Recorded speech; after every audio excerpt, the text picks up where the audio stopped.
नमस्कार, आपण पाहत आहात लोकहित लाईव्ह न्यूज चॅनल, आवाज सर्वसामान्य जनतेचा। उमरखेड येथील सर्व वैद्यकीय सेवा बंदीचे आवाहन। उमरखेड तालुका असोसिएशनचे अध्यक्ष डॉक्टर राम नाईक।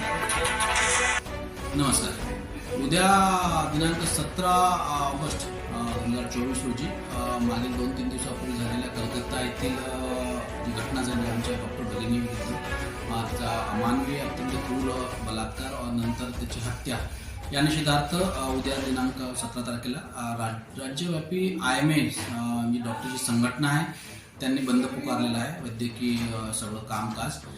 त्यानुसार आपलं उमरखेड तालुक्यामध्ये सुद्धा उद्या सकाळी 6 वाजेपासून म्हणजे उद्या दिनांक 17 ते 18 तारखेच्या सकाळच्या 6 वाजेपर्यंत आपली वैद्यकीय संघटनेमार्फत वैद्यकीय कामकाज पूर्णपणे अतिशय काटेकोरपणे बंद राहणार आहे। त्यामुळे समाज बांधवांनी सुद्धा याचा विचार करावा आणि उद्याच्या दिवसापुरती कोणीही अत्यावश्यक सेवा सुरू आहेतच, पण बाकीच्या इतर कारणासाठी वैद्यकीय सेवा आपल्याला पुरवण्यात येणार नाही। त्याबद्दल आम्ही क्षमस्व आहोत, पण त्यानुसार त्या विषयासाठी आपण एक मूकमोर्चाचं उद्या आयोजन केलेलं आहे सकाळी 10:30 वाजता गांधी चौक उमरखेड येथे। त्यामुळे माझं आव्हान आहे ज्या ज्या संघटनांनी मला ऑलरेडी प्रतिसाद दिला आहे त्यांनी उद्या सकाळी 10:30 वाजता